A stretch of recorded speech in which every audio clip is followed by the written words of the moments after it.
नमस्कार, आदाब, सत श्री अकाल। स्वागत है आपका हमारे यूट्यूब चैनल AHRK व्लॉग्स में। सो गाइस, आज हम आए हैं war memorial and as you can see the view over here it's quite fascinating. बहुत ही अच्छा लग रहा है और इसके अंदर चलते हैं और देखते हैं कि और क्या क्या चीज़ें हम देख सकते हैं। So let's start the vlog. तो गाइस, जैसे कि आप देख सकते हैं ये टैंक का व्यू बहुत ही प्यारा लग रहा है और इसके अंदर और भी बहुत सारी चीज़ें हैं जो कि मैं आपको आगे दिखाऊंगा अपने इस YouTube चैनल के माध्यम से।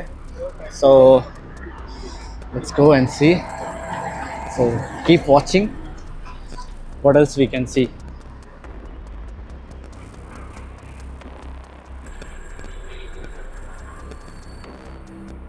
जैसे कि आप देख सकते हैं ये war memorial southern command and this is the timing as you can see over here, morning 8:82 to 1 o'clock and then 1:32 to 8 o'clock.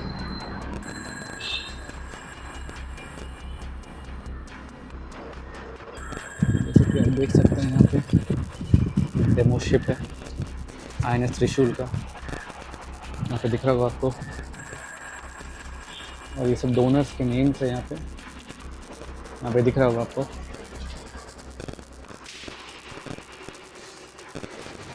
ये INS त्रिशूल के बारे में यहाँ पे इंग्लिश और हिंदी दोनों में लिखा हुआ है।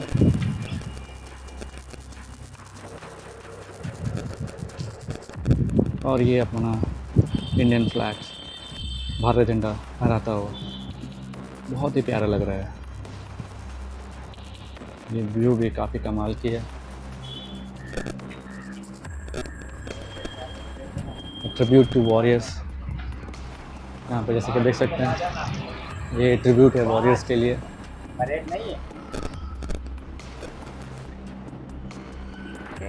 नमस्ते, वॉर मेमोरियल में आपका स्वागत है। ये एशिया का पहला वॉर मेमोरियल है जिसे सिविलियन और आर्मी ने मिलकर बनाया है। ये 1998 में स्थापित हुआ है। इस वॉर मेमोरियल में सदर्न कमांड के अंडर मीन्स महाराष्ट्र, राजस्थान और पूरा साउथ इंडिया, यहाँ के सारे शूरवीर सैनिकों की गाथा है इसमें। तो ये वॉर मेमोरियल 3 भागों में विभाजित है।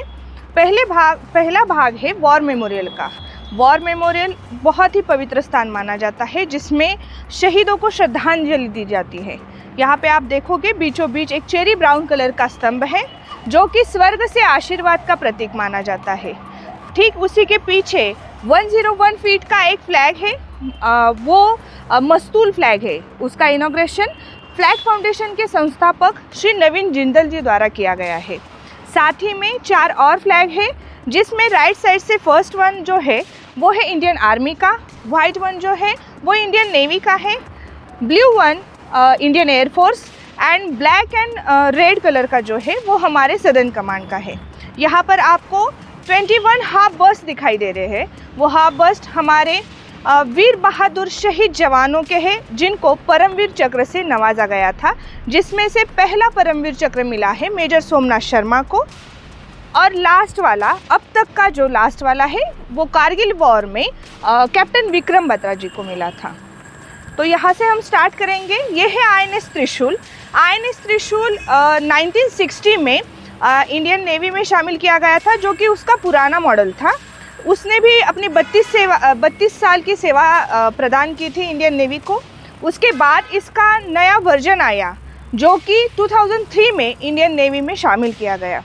इसमें हेलीकॉप्टर प्रणाली है, ये एक मिसाइल फ्रिगेट है, ये तलवार वर्ग का दूसरा फ्रिगेट है। ठीक है, इससे आगे हम देखेंगे 8 स्तंभ है जो कि भारत स्वतंत्र होने के बाद भारत ने जितने युद्ध किए थे और जितने ऑपरेशंस किए थे उनकी जानकारी इन स्तंभों पे है, जिसमें 5 युद्ध किए थे, जिसमें से 4 युद्ध पाकिस्तान के साथ थे और 1 युद्ध था चाइना के साथ।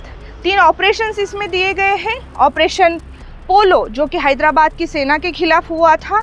भारतीय सेना ने जाके हैदराबाद की सेना को हराकर हैदराबाद रियासत भारत का एक हिस्सा बनाया था।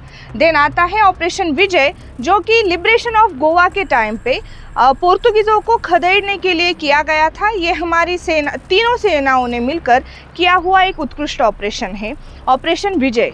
देन उसके बाद आता है ऑपरेशन पवन। ऑपरेशन पवन LTTE नाम की उग्रवादी संगठन है श्रीलंका में थी एक्चुअली। उन्होंने क्या किया था, श्रीलंका का जाफना प्रदेश जो है वो कैप्चर किया था और उस कैप्चर प्रदेश के लिए वो श्रीलंकाई सेना के साथ युद्ध कर रहे थे। तो उस युद्ध में भारतीय सेना ने शांति सुरक्षा दल के तहत, मतलब इंडियन पीस कीपिंग फोर्स के तहत जाकर श्रीलंका में एलटीटी उग्रवादियों के खिलाफ युद्ध लड़ा और एलटीटी उग्रवादियों को वहाँ से खदेड़ दिया। तो इस तरह से यहाँ पे 8 स्तंभ दिए गए हैं।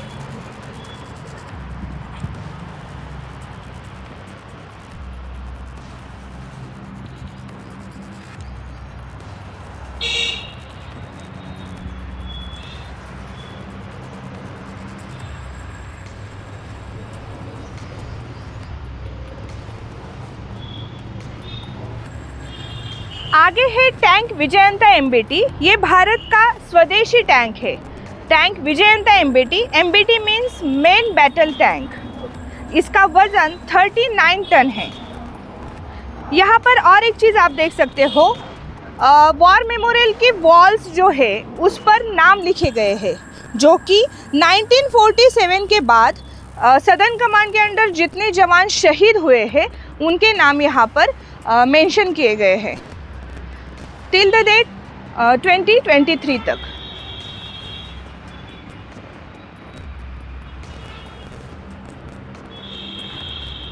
As you can see over here, the tricolor of our Indian flag is a creative inspiration woven in colors. तो उनके बारे में उन्होंने लिखा है हमारे इंडियन फ्लैग के बारे में, जैसे कि आप यहाँ देख सकते हैं। कि आप यहाँ देख सकते हैं जो भी लोग यहाँ पे शहीद हुए थे, मराठा वॉरियर्स, उनके बारे में यहाँ पे लिखा हुआ है। और यहाँ पे भी जैसे देख सकते हैं कि यहाँ पे सारे उन लोगों के नाम लिखे हुए हैं जो कि शहीद हुए हैं।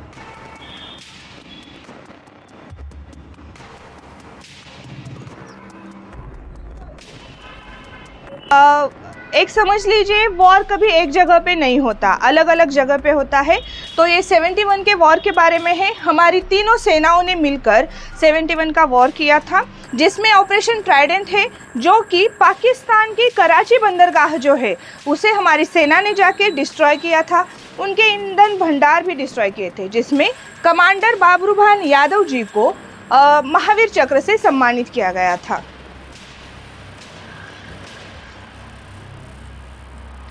Battle of Parbat Ali. Battle of Parbat Ali, जो कि हमारी सेना पाकिस्तान के अंदर 50 किलोमीटर घुस गई थी और जिसमें हमारी सेना ने पाकिस्तान की जो गाजी पोस्ट है उसे कैप्चर किया था। सिंध इलाका, परबत अली इलाका हमारी सेना ने कैप्चर किया था।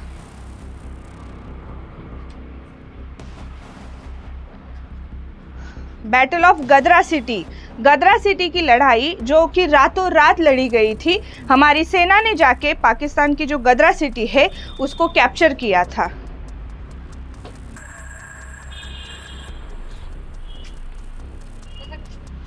Battle of Longewala.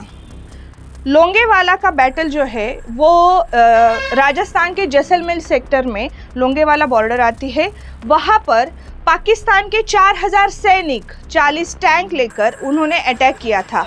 उस टाइम पे हमारी 23 पंजाब वहाँ पे पोस्टेड थी। 23 पंजाब में केवल 120 सैनिक थे और 120 सैनिकों ने पूरी रात पाकिस्तान की पूरी फौज को बॉर्डर पर रोके रखा और दूसरे दिन सुबह इंडियन एयर फोर्स ने अपने एयर स्ट्राइक कर पाकिस्तान के 40 टैंक डिस्ट्रॉय किए थे। 200 से अधिक उनके सोल्जर्स को मार गिराया था, जिसके चलते पाकिस्तानी सेना दुम दबाकर भाग गई थी।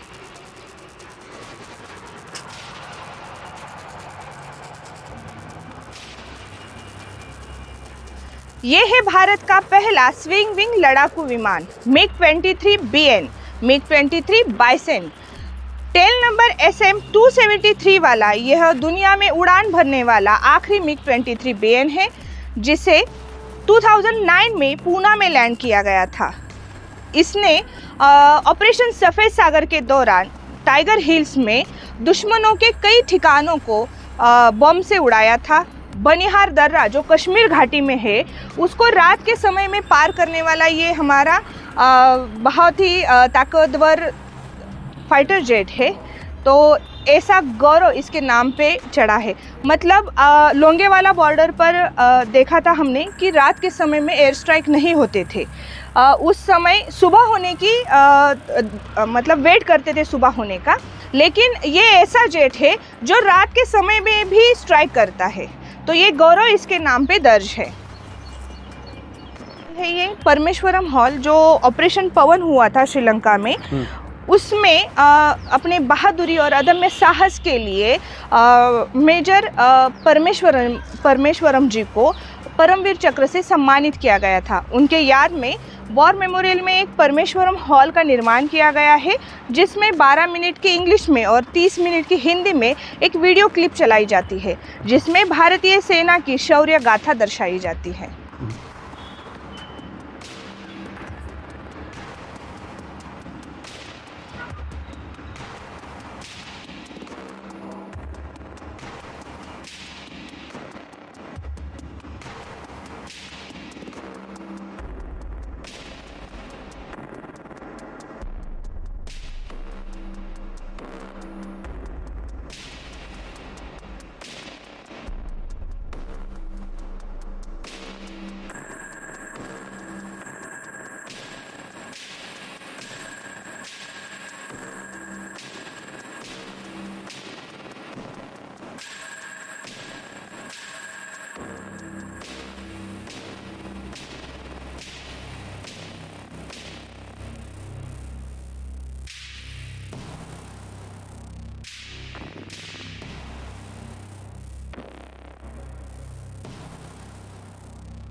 मेमोरियल हफ्ते के 7 दिन खुला रहता है, सिर्फ एक दिन छोड़ के मंगलवार के दिन ये बंद रहता है। सुबह 8:30 बजे से लेकर रात के 8 बजे तक वॉर मेमोरियल सभी विजिटर्स के लिए ओपन रहता है।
ये है हमारी मराठा गैलरी। आप देख सकते हैं हमारे छत्रपति शिवाजी राजे शहाजी राजे भोसले जी, और इनका आर्मी में महत्वपूर्ण योगदान रहा है। हम इस गैलरी में आपको देखेंगे छत्रपति शिवाजी महाराज ने ली हुई स्वराज्य शपथ, उनका राज दरबार, राजमाता जिजाऊ, उनका अष्टप्रधान दरबार जो कि उन्होंने स्वराज्य स्थापना के बाद किया था, उनकी राजमाता जिजाऊ माँ साहेब, शिवाजी महाराज ने किया हुआ अफजल खान का वध, पेशवा युग में हमारे माधवराव पेशवे, बाजीराव पेशवे जी। ये है पानीपत की लड़ाई तीसरी। इसके अलावा 2 लड़ाइयाँ और भी हुई थी, बट यहाँ पे हमने पानीपत की लड़ाई तीसरी दर्शाई हुई है। और शिवाजी महाराज को इंडियन नेवी का फाउंडर भी कहा जाता है। वो है father of the Indian navy, क्योंकि उन्होंने प्रथमतः आर्मर की स्थापना की थी। इसके अलावा छत्रपति शिवाजी महाराज गनिमी कावा मीन्स गुरिल्ला वॉरफेयर के नाम से भी जाने जाते हैं। और इंडियन नेवी आई तो नेवी का ये है Kanhoji Angre. He was the first admiral of our Indian navy. ये एक सी पायरेट्स थे। उन्होंने पायरेट या समुद्र के जो चोर या लुटेरे थे उनको क्यों अपना एडमिरल बनाया होगा? क्योंकि चोर को सबसे ज़्यादा रास्ते पता थे, ये दूरदृष्टि उनको पता थी, और जो चोर आक्रमण या छुपे रास्तों से आने वाले थे उनको ये अच्छे से निस्तेनाबूद करते थे उनके हमले, इसलिए वो हमें बहुत फ़ायदेमंद साबित हुआ था उस ज़माने में। यह है एंग्लो मराठा वॉर, जो कि ब्रिटिश सरकार और हमारे मराठा साम्राज्यों के बीच में हुआ था। ये भी है एंग्लो मराठा वॉर तीसरा। और ये है हमारा विजय दुर्ग। इसका पुराना नाम घेरिया था, बट आदिल शाह से ये किला शिवाजी महाराज ने जीता था। युद्ध के दरमियान इसको बहुत क्षतिग्रस्त हुआ था, तो शिवाजी महाराज ने उसको रिनोवेशन किया, और रिनोवेशन करने के बाद आदिल शाह पे जीत का प्रतीक समझा जाए इसलिए घेरिया नाम बदल के इसका नाम उन्होंने विजय दुर्ग रखा।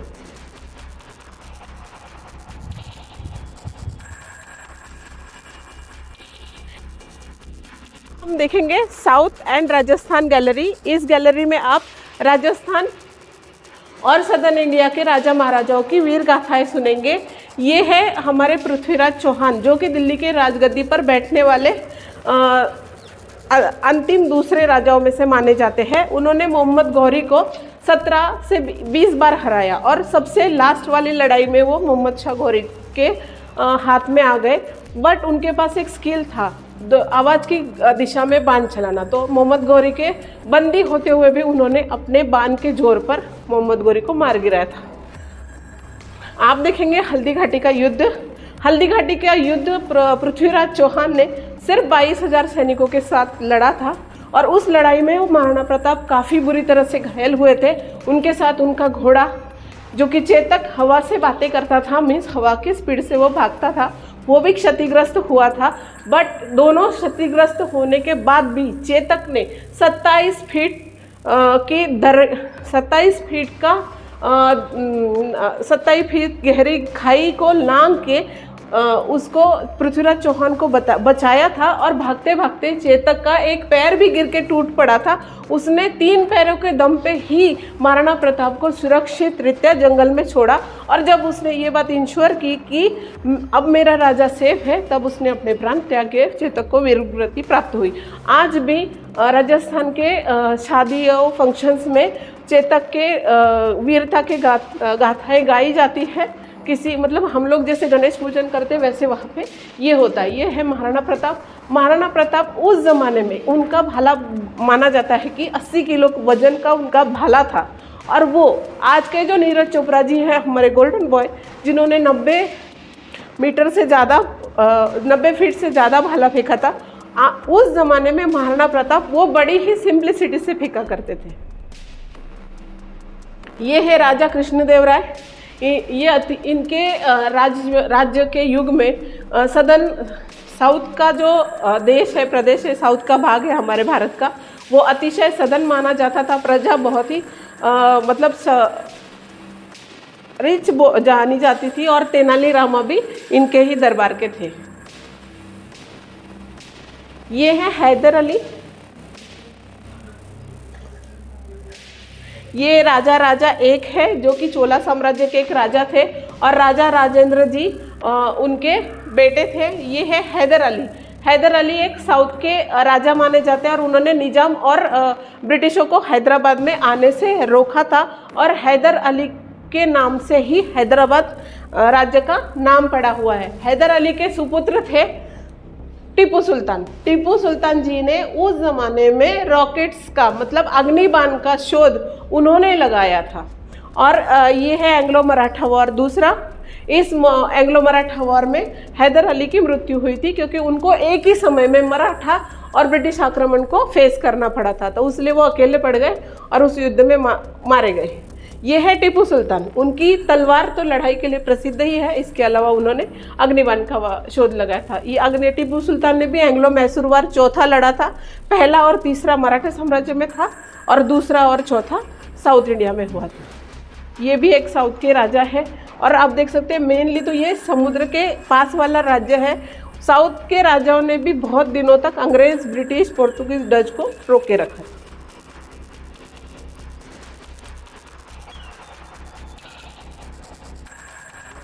So guys, this is Southern Command Museum, as you can see over here.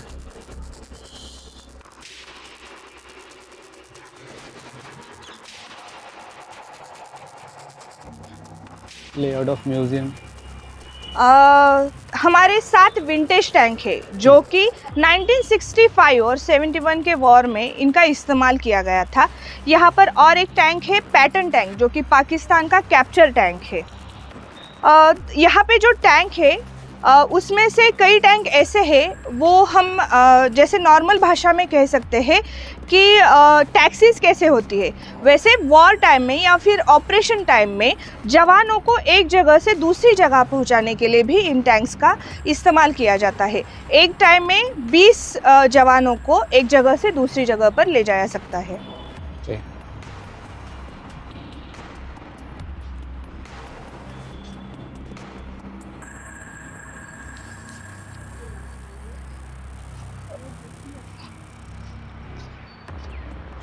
Galleries night कराई जाती है। जैसे ये टैंक है FRT AFV, ये टैंक पर्टिकुलरली मरम्मत के लिए या फिर रास्ते में ब्लॉक करने के लिए इस्तेमाल किया जाता था। जैसे मतलब दुश्मन अगर आ रहे हैं उस रास्ते से तो ये ब्लॉक क्रिएट करता था वहाँ पे।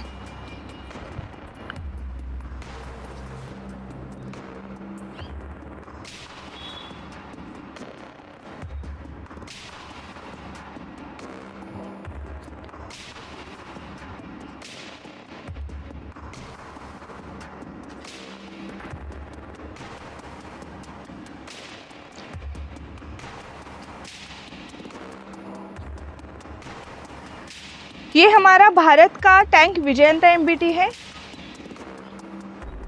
यहाँ पे काफ़ी अलग अलग तरह के टैंक्स जो कि आप देख सकते हो यहाँ पे। नाइस थिंग, अलग अलग टैंक्स के बारे में यहाँ पे है। FRT AFB 434, BTR 60 modified,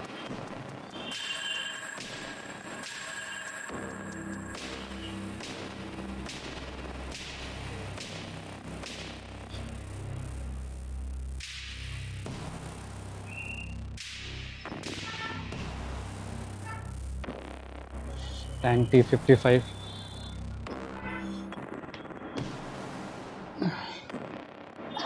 and I think this is the Pakistani tank that has been captured by India. The patent tank, they used to say.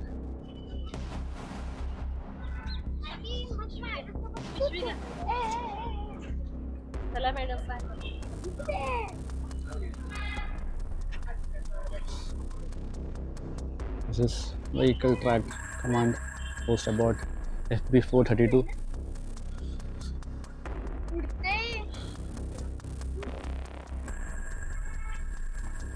Tank Vijayanta.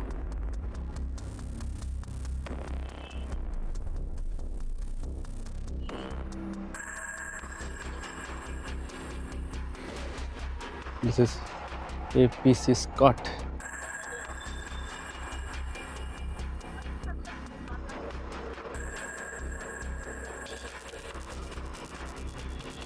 And this is Topaz Amphibious APC.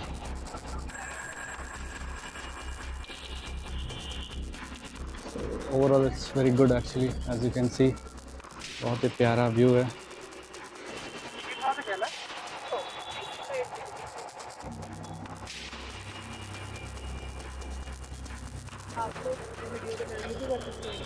अच्छा, हम लोग यहाँ पे guide है civil. So it's good, as you can see, बहुत ही प्यारा है यहाँ पे। आप इसे देख सकते हो और आपको आने के बाद भी बहुत अच्छा लगेगा। And I would request each and everyone to come and visit and आपको जो फील आएगा बहुत ही अच्छा लगेगा। It will give you a good motivation in your life also.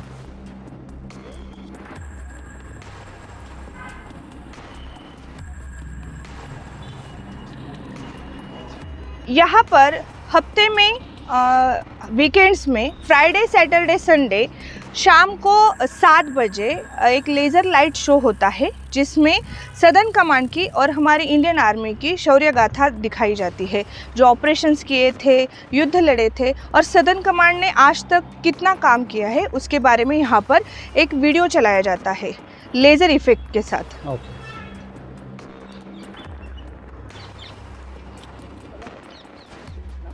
Munition gallery में आपका स्वागत है। भारतीय सेना में उपयोग में आने वाले सभी प्रकार के एम्यूनिशंस और गोला बारूद की जानकारी म्यूनिशन गैलरी में दी हुई है। यहाँ पे है नेशंस प्राइड, जो कि हमारे भारत देश की स्वदेशी मिसाइल से और DRD द्वारा विकसित की है, और हमारे भारत देश के पूर्व राष्ट्रपति doctor APJ Abdul Kalam sir ये मिसाइल में उनका प्रमुख सहभाग था। यहाँ पे 2 प्रकार के मिसाइल से, सुपरसोनिक मिसाइल्स और बैलिस्टिक मिसाइल। आकाश मिसाइल सुपरसोनिक मिसाइल से, उसके बाद पृथ्वी मिसाइल, अग्नि-5 मिसाइल और नाग मिसाइल बैलिस्टिक मिसाइल से, और BrahMos missile short range supersonic cruise missile में आती है। उसके बाद यहाँ पे हैं प्राइमर्स एंड फ्यूज हैं, ऐसे खड़ा रहना। उसके बाद यहाँ पे है प्राइमर्स एंड फ्यूज़े। प्राइमर्स का काम होता है कैटरेज के अंदर का बारूद जलाना, और फ्यूज़ का काम होता है शेल के ऊपर लगता है तो उसको ब्लास्ट कर देना, उसका काम होता है। उसके बाद यहाँ पे है TNT विस्फोटक शेल है। उसके बाद यहाँ पे आते हैं स्मॉल आर्म्स एम्यूनिशन। यहाँ पे अलग अलग गन के राउंड है, जैसे कि हम बंदूक की गोलियाँ भी इसको बोल सकते हैं। AK-47 है, इंसास है, पिस्तौल है, रिवॉल्वर है, ब्लैंक राइफल है, पिकेटी है। यहाँ पे अलग अलग तरीके के आपको गन के राउंड से। उसके बाद यहाँ पे है इल्यूमिनेशन का सेल है, जो कि रात के समय में रोशनी दिखाने का काम करता है। इसकी रोशनी 55 सेकंड तक रहती है।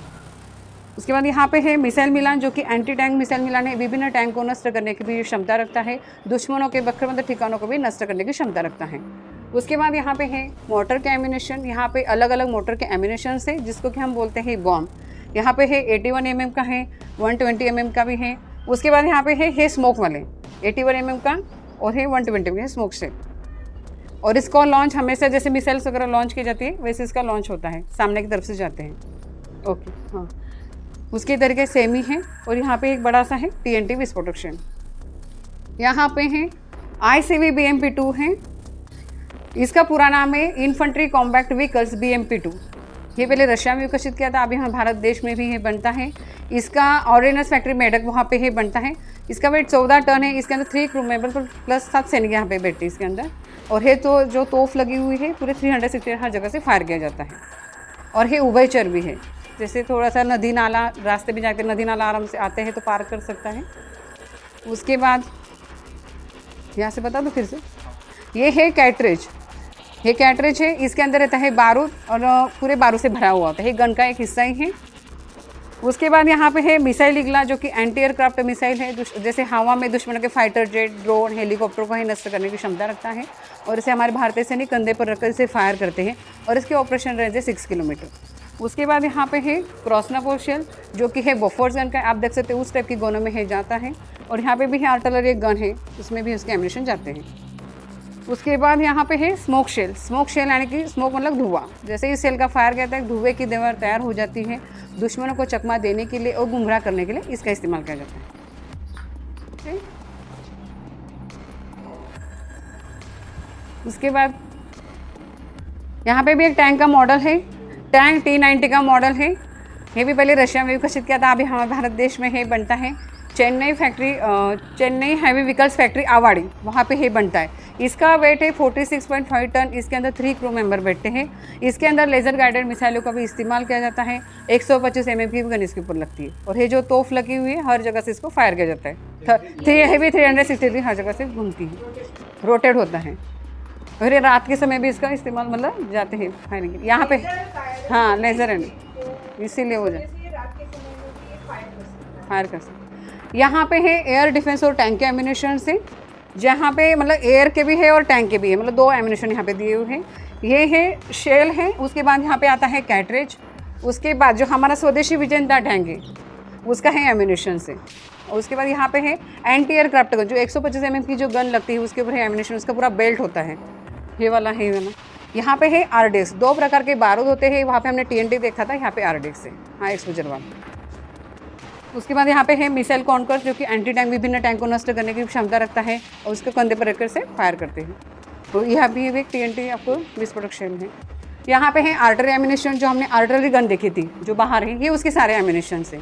यहाँ पे है कैटरेज, ये शेल है, यहाँ पे है कैटरेज। उसके बाद यहाँ पे एक TNT वाला शेल है, यूज़ का कैटरेज, मतलब हर सेल के पीछे कैटरेज लगता है क्योंकि जब पूरा बारूद से भरा हुआ होता है ना। उसके बाद ये है स्मोक शेल, यूज़ का कैटरेज। यहाँ पे एक आपको दिया हुआ है कपड़े वाला, ये भी इसके अंदर ही बारूद रहता है। उसके बाद है इल्यूमिनेशन का सेल, उसके पीछे लगता है कैटरेज। और ये RDX, ये भी इसका कैटरेज है, मतलब हर गन के पीछे होते हैं, सेल के पीछे वो होते ही पूरे। उसके बाद यहाँ पे भी है स्मोक शेल है। उसके बाद यहाँ पे है माइंस एंड डेमोलिशन स्टोरेज। यहाँ पे अलग अलग तरीके के माइंस दिए हुए जो कि ज़मीन के अंदर बिछाते हैं। यहाँ पे है एंटी टैंक माइंस, जो कि है वेट के हिसाब से लगाते हैं। जैसे हमने देखा था इस टैंक का वेट 46 पॉइंट, उसके वेट के हिसाब से यहाँ पे लगाते हैं, तभी इस फोटो का हम कितना भी उसके ऊपर उसलेंगे तो वो स्फोट नहीं होता है, वो है। उसके बाद यहाँ पे है एंटी पर्सनल माइन, जो कि आदमी के लिए लगाते हैं, ये भी वेट के हिसाब से लगाते हैं। उसके बाद है एंटी पर्सनल हैंड ग्रेनेड, जैसे उसको मुंह से ऐसे निकालें क्लिप, उसका 3-4 सेकंड में वो फोट हो जाता। उसके बाद यहाँ पे है प्लास्टिक एक्सप्लोजर, डेमोलिशन एक्सप्लोजर, जैसे बिल्डिंग वगैरह है सारे उसके कनेक्शन से, बिल्डिंग वगैरह जो डिस्पोज होती है स्विच द्वारा होते हैं, कई टाइमर के हिसाब से होता है, ये सारे उसके कनेक्शन दिए हुए। यहाँ पे रस्सी वाला भी आपको दिया हुआ है, ये स्विच वाला है, ये सारे अलग अलग, ये सारे उद्वस्त स्पोर्ट वाले हैं। उसके बाद यहाँ पे भी इल्यूमिनेशन का सेल है, वो ये सेम है, एक TNT शेल है। उसके बाद है मिसाइल इगला है और है कैटरेज। इसके थैंक यू, जय हिंद। यहाँ पे है पेंट बॉल गन रेंज है, इसके अंदर पेंट की बॉल है और उसको शूट करने के लिए गन अवेलेबल भी है। उस गन से छोटे से लेकर बड़े तक हर कोई उस गन से शूट करता है, तो उनको एक शूट करने के बाद उसका एक्सपीरियंस भी मिलता है। बच्चे होते हैं तो बहुत खुश हो जाते हैं, उनके फेस के ऊपर एक स्माइल आ जाती है, एक प्राउड फील भी होता है। बहुत अच्छे से 10 राउंड मिलते हैं 50 रुपये में। हाँ,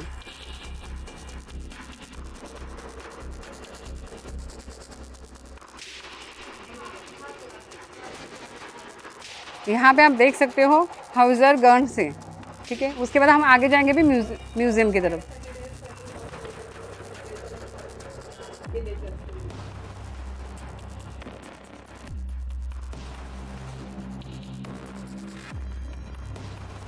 सदर्न कमांड मेन म्यूजियम में आपका स्वागत है। आप इस म्यूजियम में देखेंगे ये टोटल 5 पार्ट में डिवाइड है।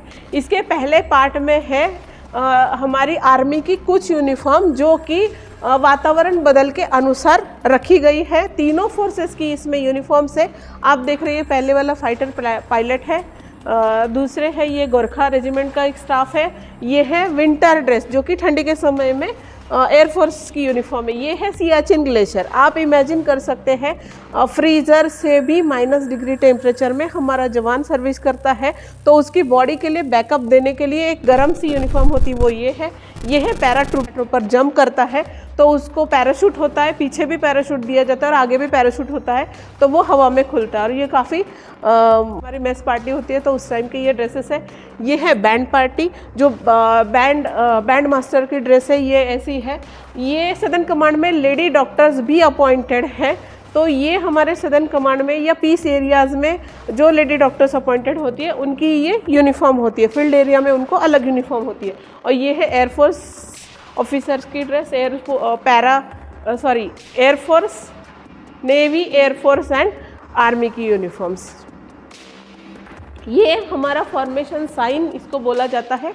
ये है द क्रक्स।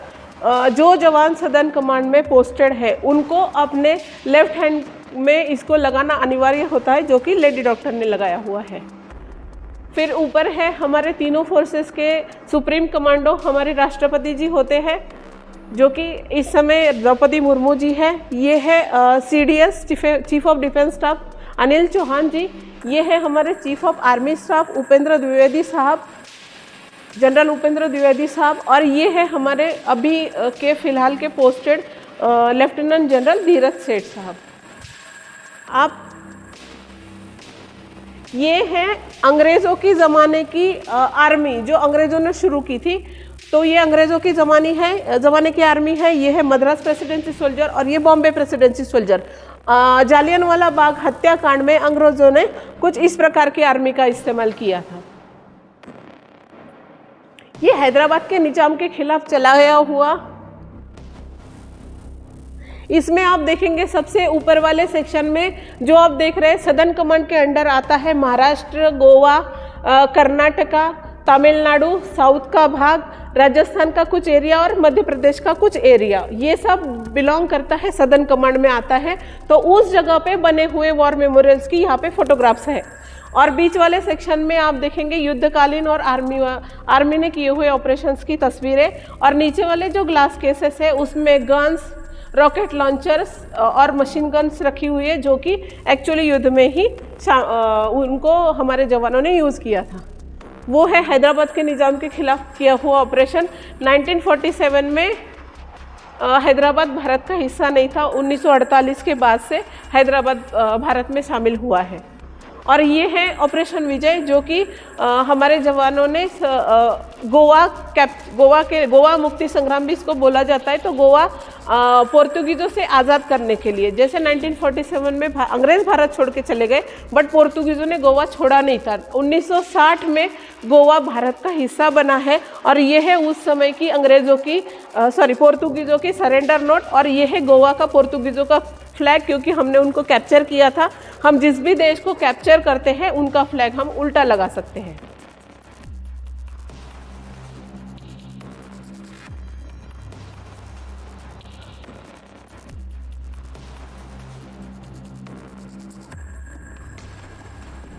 ये जब जवान वॉर के लिए जाते हैं तो उस समय ये प्रिपेयर जवान की तस्वीर है। आगे जो बैग है उसको पोचेस बोला जाता है और पीछे जो बैग है उसमें उसको पिट्ठू बोला जाता है। तो उसके पीछे के बैग में उसका एक खाने का डब्बा मेस्टीन होता है और उसके जो ज़रूरी चीज़ें हैं वो उसमें रखते हैं। आगे वाले चीज़ में उनका एम्यूनेशन और बंदूक की गोलियां वगैरह ये नीचे वाले पॉकेट्स में रखते हैं, और ऊपर वाले दोनों पॉकेट्स में उनको हैंड ग्रेनेड्स रखने के लिए वो जगह दी हुई है। ये एरिया जो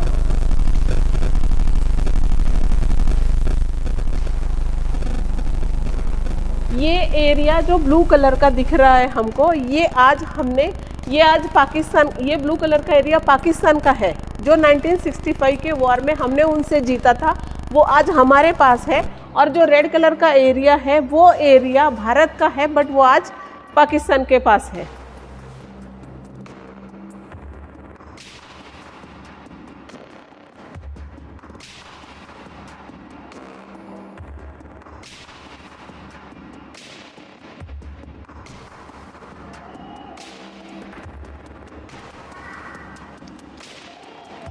हमारे जवानों ने किया हुआ लोंगेवाले हाइट्स का सेलिब्रेशन ये दर्शाता है, और ये मेजर KS चांदपुरी के नेतृत्व में किया गया था। हमारे 120 जवानों ने पाकिस्तान की सेना को रात भर, बहुत ही मर्यादित शस्त्र उनके पास था, लिमिटेड म्यूनिशन बचा था, फिर भी उन्होंने पूरी रात भर उनसे मुकाबला किया। दुश्मन देश को मिसगाइड करने के लिए उन्होंने एंटी टैंक्स माइन बिछाए, और एंटी टैंक्स माइन पाकिस्तान की सेना को रात भर ढूंढने पड़े। इसमें उनके 6 घंटे हमारी सेना ने बर्बाद किए थे। और उन्होंने मिसगाइड करने के लिए अपने खाने के टिफिन्स में भी ईंटें भर के, जितना वो छुपा सकते थे, उन्होंने जानबूझ के उसको ज़मीन के नीचे गाड़ दिया ताकि सेना, वो सामने वाला मिसगाइड हो। ये है एक्चुअल लाइन ऑफ कंट्रोल, जो LOC आप बोलते हैं। ये ग्रीन वाला area denotes Pakistan boundary and red area denotes our Indian boundary. But in 1971 Ghazi camp, Kokrapur and Gadra city, ये 3 पोस्ट भारत की सेना ने 50 किलोमीटर पाकिस्तान के अंदर लड़ा था, और ये सारी पोस्ट जीते भी थे। और जीत के बाद पाकिस्तान के 1,20,000 सैनिक हमने बंदी बनाए थे, जिसका Guinness book of world record में भी आज उसको दर्ज है। बट कुछ दिनों के बाद उसको छोड़ दिया था उनको।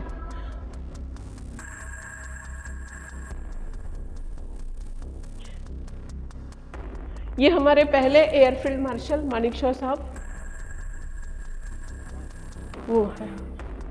वो हमारे पहले एयरफील्ड मार्शल मानिकशॉ साहब, जो 1971 वॉर के टाइम पे देखते हुए, अपने जवानों का सराहना करते हुए, वॉर के टाइम पे देखते हुए, ये पाकिस्तान का टैंक T-69, ये भी हमने पाकिस्तान से कैप्चर किया था, वो भी हमारे भारतीय सेना के जवानों ने चलाया हुआ है। ये कुछ उसमें है तस्वीरें उसकी। और ये है वो जो एरिया हम बता रहे थे कि पाकिस्तान के 50 किलोमीटर अंदर जाके जो हमारी सेना ने शौर्य प्रदर्शन किया था, ये उसका है। ये देखिए पाकिस्तान का माइलस्टोन, इधर पाकिस्तान है, उस तरफ हमारा भारत है, और प्रिजनर्स को ऐसे बांधा जाता है और उन्होंने सरेंडर किया हुआ, ये इसमें दिखाया गया है। ये कोकरापुर, वो 2-3 पोस्ट इसमें दिखाई हुई है।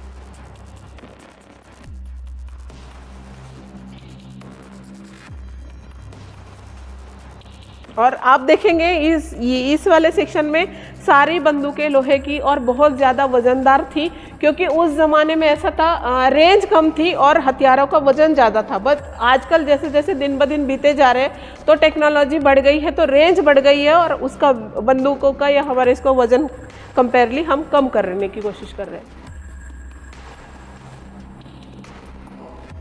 देख सकते हैं श्रीलंका के मैप। और LTT means liberation of Tamil Eelam, ये एक संगठन था, माओवादी संगठन था, तमिलियन संगठन था, जिनकी सेपरेट तमिल राष्ट्र बनाने की मांग थी। तो उन्होंने श्रीलंका में काफ़ी अटैक मचाए थे, और श्रीलंका की स्थिति बहुत कमज़ोर हो गई थी। श्रीलंका की सरकार वो स्थिति को हैंडल करने में नाकामयाब रही, तो उन्होंने हमारे उस समय के पंतप्रधान जी श्रीयुत राजीव गांधी जी से मदद मांगी, और राजीव गांधी जी साहब ने हमारे इंडियन पीस कीपिंग फोर्स के जवानों को श्रीलंका में भेजा। हमारी इंडियन आर्मी ने ऑपरेशन पवन, जो कि श्रीलंका के बिहाफ से चलाया, उसको सक्सेस भी किया, और श्रीलंका का जितना एरिया LTT के उग्रवादी, जिनका प्रभाकरन साहब नेतृत्व कर रहे थे, उनके नेतृत्व से छुड़ाया और श्रीलंका को हैंडओवर कर दिया।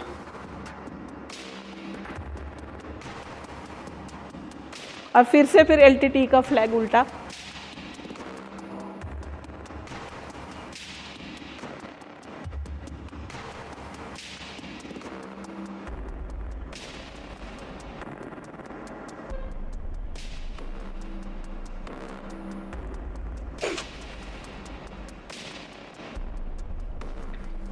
सिर्फ सीमा पर नहीं, बल्कि नेचुरल कैलामिटीज़ जैसे कि अर्थक्वेक, फ्लड, ऐसे टाइम पे सिविल सिटीजन्स को सरवाइव करने का काम करती है। मैन मेड अटैक्स में भी हमारे जवान काम करते हैं। जब भी सेना को बुलाया जाता है, सेना सिविल सिटीजन्स को सरवाइव करती है, उसी का ये कुछ वर्णन है। जैसे कि साइक्लोन हुदहुद है, गुजरात अर्थक्वेक है, ये सब उसके, गुजरात का फ्लड है, सुनामी है, और मुंबई का ताज अटैक हो गया।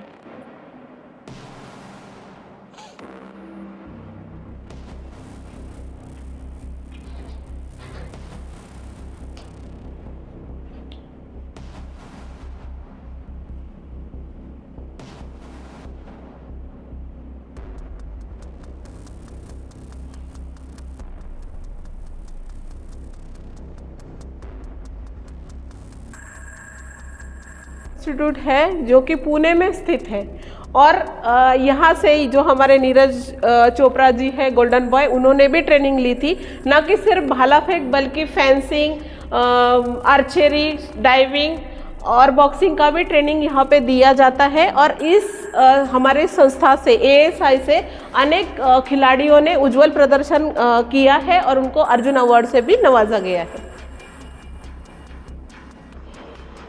यहाँ पे आप देखेंगे ये पूरे आर्मी के ट्रेनिंग सेंटर एंड कॉलेजेस है, जिनकी कुल संख्या 24 है। और इसमें फिर हम हमारे जवान हो गए, अलग अलग सिग्नल्स हो गया, अलग अलग रेजिमेंट होती है जो कि सिर्फ लड़ने के लिए नहीं, बट उसके पीछे भी, जैसे पर्दे के पीछे काम करना पड़ता है, वैसे ही उनको जवान लड़ते हैं या सैनिक का काम करते हैं, इंजीनियर्स ब्रिज बजाते हैं, तो इसका आधे से ऊपर बैकअप जो देना पड़ता है, उन सबको प्रशिक्षित करने का काम यहाँ पे किया जाता है। एंड लास्ट में है हमारी मेडल्स गैलरी है, उसमें सब फिर जो भी सिटीजन्स आते हैं उनको मेडल्स का इंटरेक्शन होता है, तो वहाँ पे मेडल्स लगाए हुए हैं।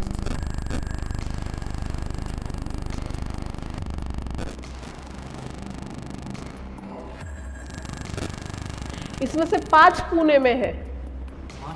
हाँ, 5 पुणे में, 2 अहमदनगर में और 1 नासिक में। महाराष्ट्र में सबसे ज़्यादा है मेन।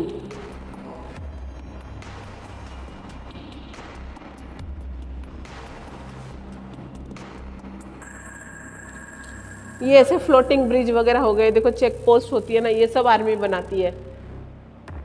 ये फ्लड के टाइम पे जो फ्लोटिंग ब्रिज होते हैं, ये देखिए ऐसे ब्रिज बनाते हैं।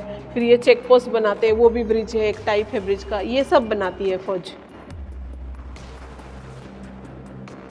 वो फ्लोटिंग ब्रिज है, हाँ, जल्दी से जल्दी, क्योंकि ये ब्रिज कैसा होता है, आपको सिर्फ पीछे से उसको धक्का देना है, इंजन को इंजन जोड़ते जाते वैसा वो होता है। और फिर ये EME से है चंदू चैंपियन और मिल्खा सिंह जी, जिनके नाम पे अभी मूवी बनी हुई है।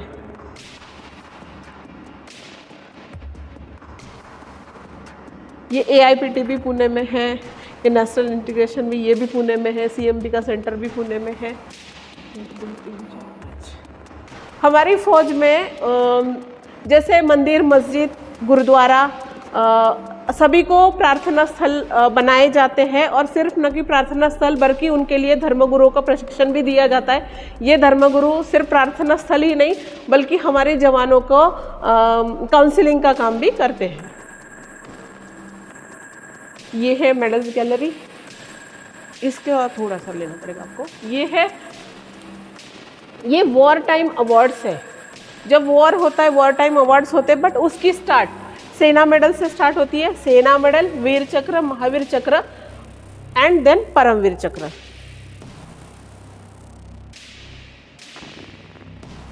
और उसके बाद आते हैं डिस्टिंग्विश्ड सर्विस के दौरान, ये भी नीचे से युद्ध सेवा मेडल, उत्तम युद्ध सेवा मेडल एंड सर्वोत्तम युद्ध सेवा मेडल। बाद में ऐसा होता है कि सारी लड़ाइयाँ पता नहीं चलती है, छोटे छोटे ऑपरेशंस होते ही रहते हैं, तो उस टाइम भी जो पीस टाइम वॉर होते हैं उसके अवार्ड्स होते हैं सेना मेडल, शौर्य चक्र, कीर्ति चक्र, अशोक चक्र। वैसे ही डिस्टिंग्विश्ड सर्विस में विशिष्ट सेवा मेडल, अति विशिष्ट सेवा मेडल, परम विशिष्ट सेवा मेडल। और ये कुछ हमारे सर्विस कैंपेन होते हैं, कुछ हार्ड इलाके होते हैं, हाई एल्टी होती है, या स्पेशल ऑपरेशंस के लिए जब कंडीशन में, स्पेशल कंडीशन के टाइम में जब हमारे जवान सर्विस करते हैं तो उनको सराहना करने के लिए मेडल्स दिए जाते हैं, जैसे कि संग्राम मेडल है, सियाचिन ग्लेशियर है, ऑपरेशन विजय स्टार है, ऐसे कुछ अलग अलग मेडल्स हैं। समर सेवा मेडल, ओपी रक्षक, हाँ। और ये आर्मी के ट्रेनिंग सेंटर एंड कॉलेजेस है, सॉरी ये सिर्फ बच्चों के पढ़ाई वाले हैं। और ये आर्मी कमांडर्स गैलरी है, स्टार्टिंग से लेके अभी तक के। और फिर ये लास्ट में हमारी सुविधा शॉप।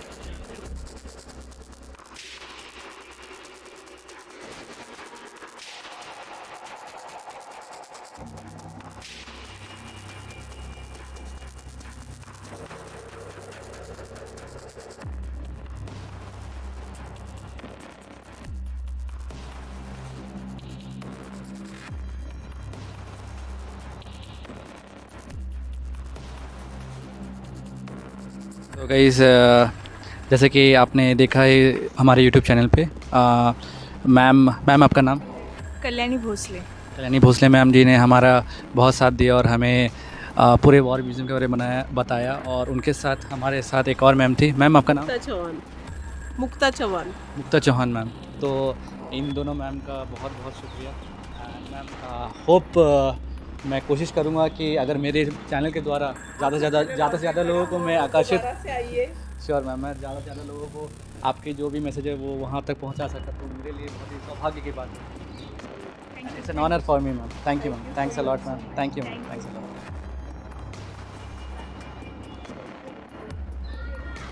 सो गाइस ये यहाँ पे डिफरेंट टाइप ऑफ फ्लैग्स हैं और उनके बारे में यहाँ बताया गया है, जैसे कि आप देख सकते हैं।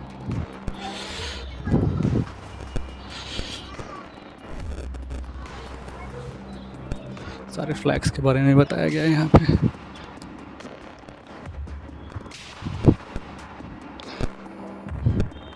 Each flag depicts something. This is what we could see or we can get from here, as you can see.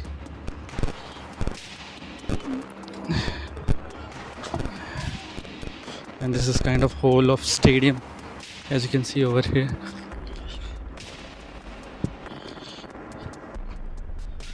This is shop, souvenir shop. If you want to buy something, अगर आपको कुछ खरीदना तो आप यहाँ से खरीद सकते हैं।